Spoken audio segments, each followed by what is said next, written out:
আসসালামু আলাইকুম। প্রিয় দেশবাসী, আপনারা অবগত আছেন বর্ডারে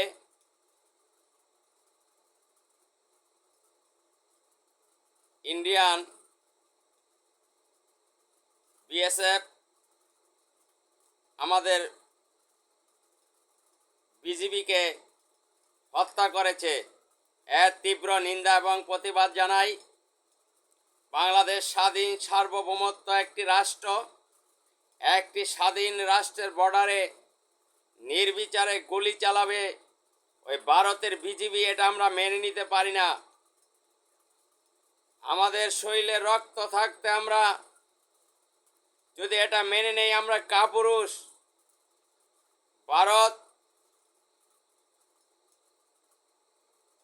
শিষ্টাচার বহির্ভূতভাবে পররাষ্ট্রনীতি ভঙ্গ করে